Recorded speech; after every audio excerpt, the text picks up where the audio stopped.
90களில் பிறந்தவங்களா இருந்தா கண்டிப்பா இந்த காய்க்காகவே கேக்க பலமுறை தேடி பிடிச்சி வாங்கி சாப்பிட்டுருப்போம். நிறைய பேருக்கு இது நம்ம ஊர்ல விளையிற கலக்காயினே தெரியாது.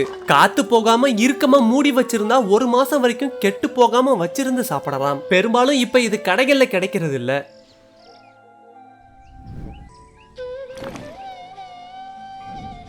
இனிப்பு கலக்காய் செய்யறதுக்காக தோட்டத்துல விளைஞ்ச கலக்காயை பறிச்சு எடுத்துக்குவோம்.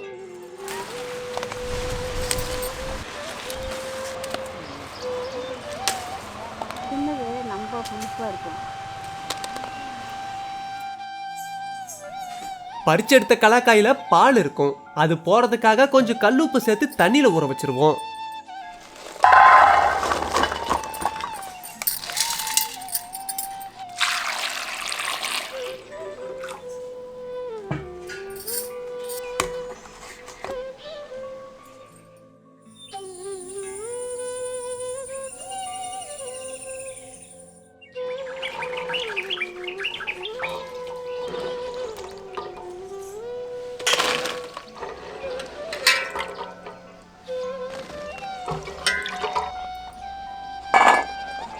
இனிப்பு கலக்காய் செய்யறதுக்காக 250 கிராம் கலக்காயை எடுத்துக்கிட்டோம்.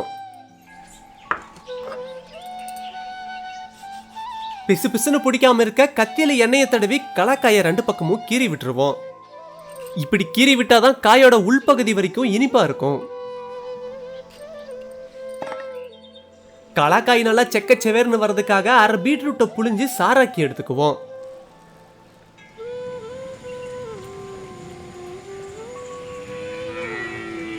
இப்ப 1/4 கிலோ கற்கண்டை நல்லா பாவா காய்ச்சிட்டு பிழிஞ்சு வச்சிருந்த பீட்ரூட் சாறை இப்ப சேர்த்துக்குவோம். பாவு ஓரளவு பிசு பிசுன்ற பதம் வந்தாலே போதும். இப்ப கீறி வச்சிருந்த கலக்காயை சேர்த்துருவோம்.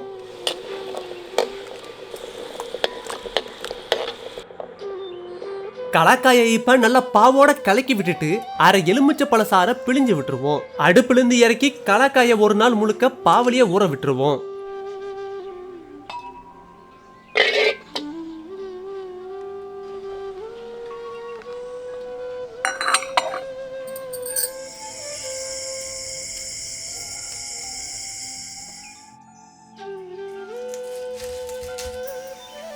மறுநாள் காலையில ஊற வச்சிருந்த கலக்காயெல்லாம் ஒன்னோட ஒண்ணு ஒட்டாம வச்சு வெயில்ல காய வச்சிருவோம்.